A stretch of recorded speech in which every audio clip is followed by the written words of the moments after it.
Dag the Yves agus Fáilte. Hi, hello, and welcome. It's John O'Sullivan from the Irish Pagan School, and today I am here with the awesome and amazing Orlagh Costello, and we will be talking about Imbolc. We're at the start of the year here, and of course, the first kind of major pagan festival that comes up for like the pagan calendar year is Imbolg in Ireland.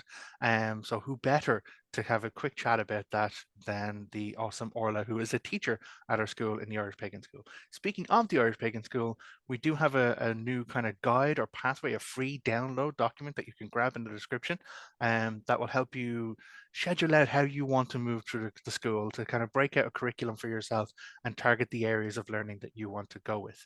And of course, many of Orla's classes are in there. So Orla, I suppose the question when we're talking Imbolc is, what is Imbolc and where does it come from? Okay, so nice easy question started then, John. Well, me. um, Imbolc is a festival that's held in or around the 31st January, 1st February. I have a firm belief that our ancestors weren't too worried about the calendar date, and in particular, the Gregorian calendar didn't exist pre-Common Era kind of thing. So, I don't think the actual date matters as much. It's roughly the halfway point between the solstice and the equinox. If you want to do it astrologically. But seeing as how we now have a bank holiday in Ireland for the first Monday in February, I'm figuring the bank holiday weekend is when I'm going to be celebrating anymore because it gives me 3 full days. Yeah. Usually I would do my major celebrations around about the 1st of February on the weekend closest to it, purely because I have a full-time job, same as a lot of people, and you're out of the house 12, 13 hours a day. The thought of coming home and doing an Imbolc ritual is definitely not on the cards. I'll acknowledge it, but it's usually the weekend around it. So start of February, end of January, that kind of region is where we're at. Okay. And so you mentioned Imbolc rituals. What specific things are there? Like, do we have ancient rituals from our past, or how do we kind of practice, or what should a person looking to practice Irish paganism around Imbolc be thinking of doing? Well, it's the big deity in relation to Imbolc is Bridget, which is why you have me here, seeing as she's the one I work for with, whatever. Still haven't figured out that pronoun. Um, but the other thing to realize is that Bridget is deity and saint. She has been a very powerful force in this land for thousands of years, and many of her rituals come to us from the folk tradition rather than the ancient manuscripts. So when I talk about, if I just share a screen here, actually, it might be Yeah, easier. Hang yeah, on a of second course. now until I do this. That's fine. Orla, Seamless moving here, it's all part of the process. It's all part of the teaching. And I think this slide comes from one of the classes you teach. It does. This one comes from the Imbolc ritual class that yourselves have on. And this class covers a bit of basic background around Imbolc, a lot more detail than we're talking about here, and it also goes through the framework for a ritual. And then I actually take you through a ritual as well Awesome. on there. Yeah. But realistically, right, one of the major activities, I suppose, and even ritual really, that people associate with Imbolc, with Bridget, are the making of the Bridgets Crosses. Now, we have this picture, T.G.F. Patterson in Harvest Home, The Last Sheaf, 1975. I have never seen this book, but I have seen this picture millions of times, and it's one of the best ones I've seen for showing different types of Bridget's crosses. And I suppose the one on the top row, the second from the right there, the 4-armed cross, that's probably the most familiar one to most people. Yeah. But there have That's the been, one I made in school. yes, anything that we can fold it in half. I think every Irish child of our age has made them at least once, if not every year when the teachers needed a bit of quiet. Yeah. But look, the 4-armed cross is the most common one, but you do have 3-armed and 5-armed crosses, and you have these other kind of lozenge type crosses, and the more I call the other ones with the sticks, which are usually rowan sticks, the fancier ones, because they are more difficult to make. I have attempted to make a few of those. They don't end up looking like those nice pictures there though, so I tend to fall back on the 4-hand and the 3-hand ones. Now the whole thing about this was that people often ask, what do you make these out of? Yeah. And realistically, right, we use rushes and straw in Ireland, but that's because rushes and straw are free, cheap, readily available, handy around the place. You can make Bridget's crosses out of anything that you can fold into. I've Hmm. made them out of paper, I've made them out of pipe cleaners, I've made them out of straws. Ideally, you'll want something natural, right? Mm. If there is a type of grass or a type of straw or a type of rush in your local area that, is freely available and abundant that will fold in two, then use that. Um, but I mean, we had a laugh on one of the posts in one of the groups there during the week because someone was saying that they might be making their Bridget's crosses out of daffodils if the weather doesn't sort itself out. That's And fair. we were all kind of thinking this could look good, And and we could and do something with this. this is the Bridget's Forge group in social media space on Facebook, is it? I think it was. It might have been the IPS one either though. Which is the Irish Pagan School Irish Pagan community. School. So Yes. if anyone isn't in either of the groups or those aren't aware of them, they are community spaces that we host, and Orla hosts like Bridget centric one in Bridget's Forge. Yeah. But like, this is the kind of practicality that you need to associate with Bridget because, she doesn't like this is something to protect your house from fire. It's also providing good luck from the coming year. Traditionally from Ducas, we know that Bridget's crosses would have been hung on cow barns, sheds. There's even some stories about them being put on cows, a really good cow. Because, the good cow is the one you want to keep protected. Like, the other ones are Absolutely. fine. They'll be fine. But like this is a really long tradition. It's not going back, like we can't prove it goes back to pre-Christian times. It's four-armed cross, it's the origin story comes out of the hagiographies. Mm. But this is an element where, Bridget crosses over those lines. She's a very, very liminal deity.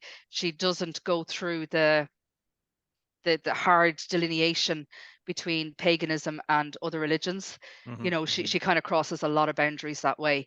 So even though, the four-armed cross is the one that most people are familiar with, a lot of pagans are more comfortable with a three-armed cross or a five-armed cross, just because it's not the Christian cross. Mm-hmm, mm-hmm. And I don't believe it gives you any difference in protection.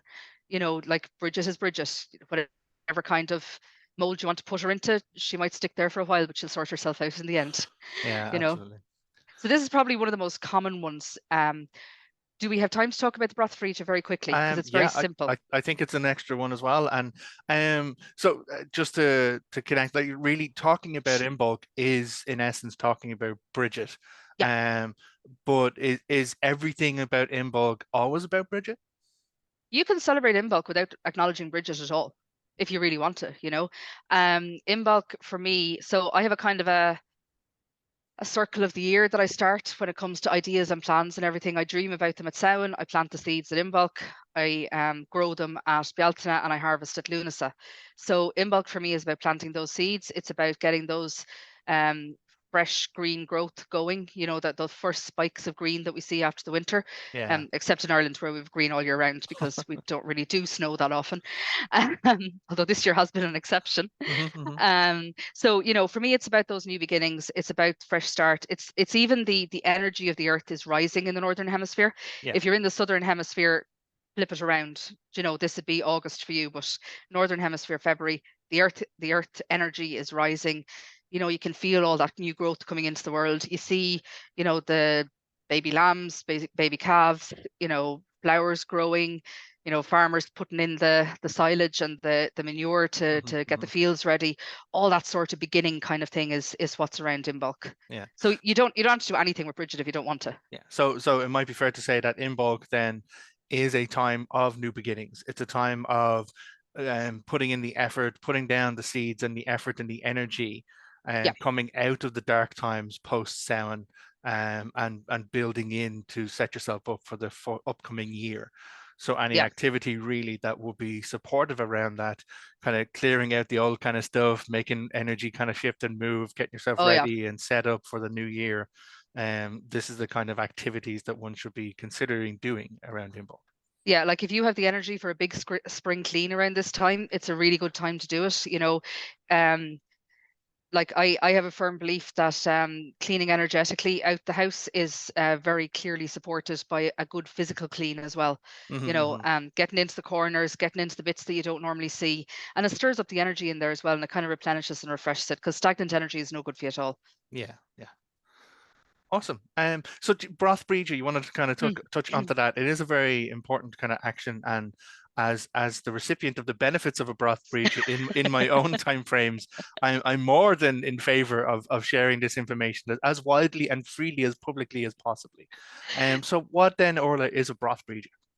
A broth breacha is a piece of cloth that you leave out on Bridget's Eve. And the idea is that Bridget will pass over the country as on Bridget's Eve. So if you celebrate on the 1st of February, Bridget's Eve is 31st January, and she will bless that cloth, and then that then is good for healing for the rest of the year. Now, I have a picture there. I have two red ribbons that I use because they're easy to tie around the door handle and they don't blow away. Mm, It is possibly one of the easiest things that you can do to just note that the festival is there. You know, any bit of cloth will do. It doesn't have to be fancy. It can be as fancy as you want. hmm There's no hmm problem with it being fancy. But like, you know, this is a tradition that has been practiced by poor Irish farmers for generation, where cloth was precious. Yeah. So, you know, anything that you have that you can use, you know, I've seen scarves being used, I've seen tea towels being used, I've seen bath towels being used, jumpers, you know, a piece of cloth. hmm That's basically what you're looking for. Now, you know, in some areas it's specifically for headaches. I have found it useful for aches and pains all over the body. We use the ribbon because it's most often my ankles that need to be wrapped up in it, and the ribbon is easier than a towel or anything else for that. I've used it pretty much everywhere across the body. You know, I've used it for period pain, I've used it for headaches, I've used it for eye aches, you name it. And it just literally needs to be left out. Ideally, you'll get it inside again before dawn on the following morning. Now, we're quite lucky in Ireland, the 1st of February, dawn isn't that early these days. You know, like it's still down around the 8 o'clock kind of thing. So hmm for some people that might be early, but like I have to leave the house at 6 o'clock to get to work. So I'm in no danger of leaving it out too long. Yeah. And it's not necessarily that it's a bad thing to leave it out too long. It's just a recognition that you have to make a little bit of effort with this as well. You Yeah. know, it won't just destroy everything if you're a few minutes late. Of course. I understood that it was also about catching the morning dew. Like, there's almost an elemental Yeah. aspect to it because you're putting this cloth out and it needs to go somewhere connected to nature or in nature. Um, I think we've been told kind of you put it to a bush or some form of kind of growing thing nearby, and then it captures the water and the dew in the first morning rays, or like the sunlight of that, and that's what kind of infuses or instills a lot of the different types of energies, which can then help with healing and pain management. Yeah. Now, the only thing I'd say about that is if you're in a position where you don't have any growing things around you, if you're in the middle of a city where all you've literally got is a window that's like Yeah. 10 floors up and no balcony, tied outside, honestly, like you do the best you can. There's bound to be a bit of moss or something or a cobweb outside that'll help you catch the dew. Yeah. You know, like it's about setting your intention and making the effort rather hmm than follow something. It's not a recipe for a cake. hmm It's a spiritual action. You know, Yeah. that's I suppose what we need to get through to people there. Of course, of course.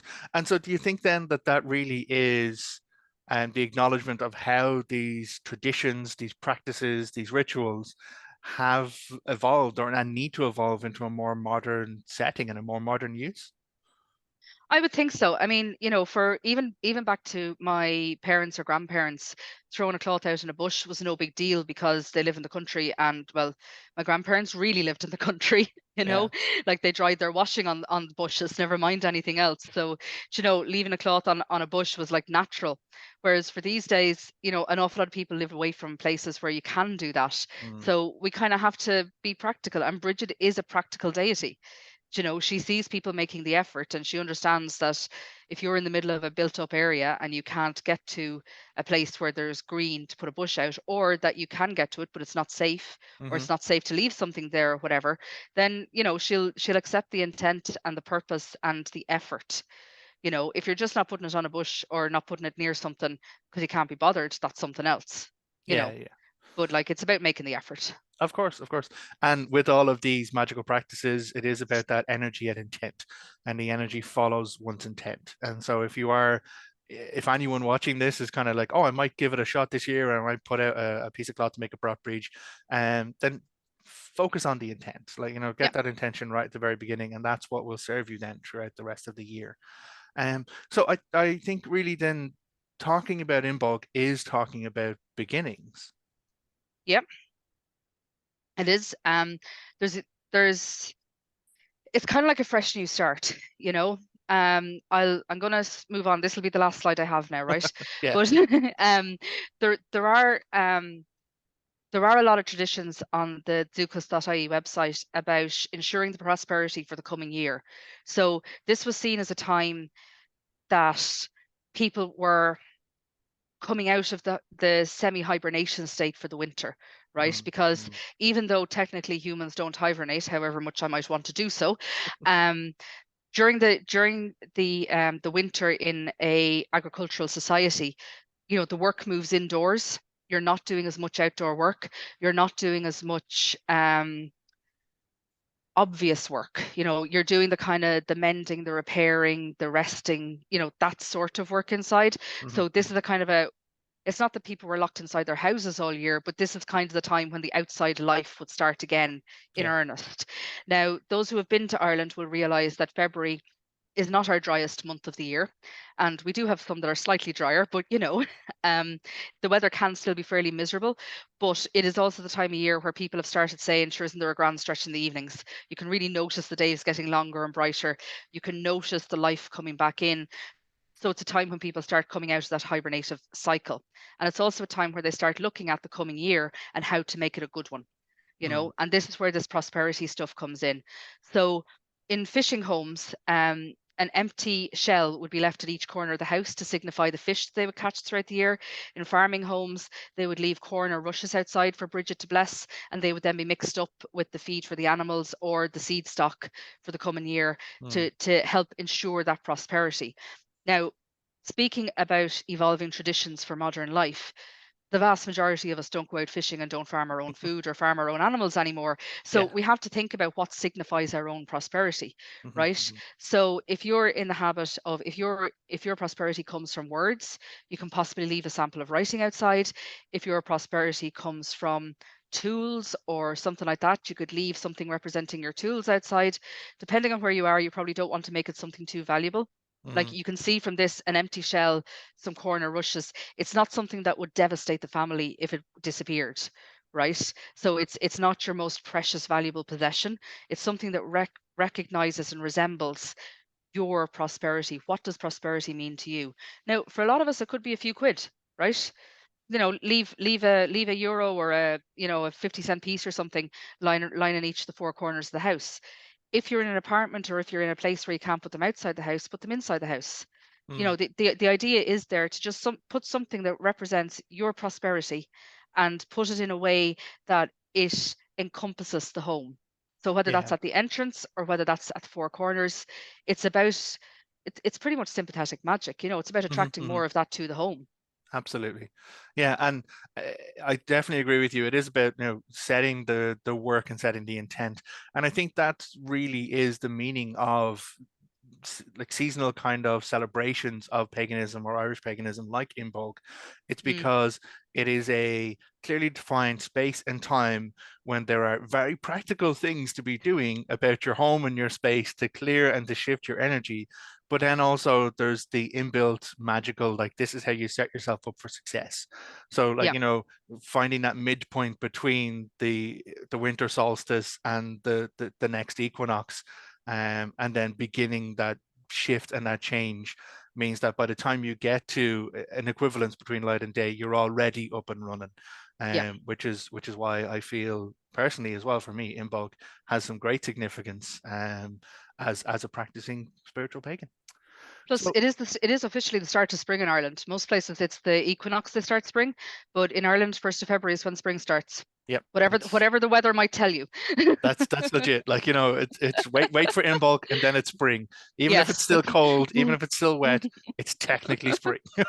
Yes, exactly. And I often wonder about like the combined intentional energy of the entire Irish nation going, it It's is now spring. spring. uh, Okay, so this has been a really, really great talk. Thank you very, very much, Orla, for joining us for this quick chat about Imbolc and Imbolc in Ireland. As I mentioned, Orla is one of the awesome teachers at our Irish Pagan School. There are many amazing classes to be taken here, focusing on Imbolc and on Bridget. We also have a multi-week course that's available, like getting to know specifically Bridget and Bridget practices in Ireland as well. But whether you're taking courses, joining new classes, or whatever, go down into the description and grab that free kind of guide that we have available. It is something our community asked for because we have so much content in the school. This really helps someone target exactly where they want their learning journey, where they want their spiritual growth to come from in the beginning, in the next year. And why not do it now? Because it's the perfect time for new beginnings approaching Imbolc. So I will say, Gaurav Mila Mahaga, thank you very, very much. And until next time, look after yourself, take care, and slán. Goodbye. Slán.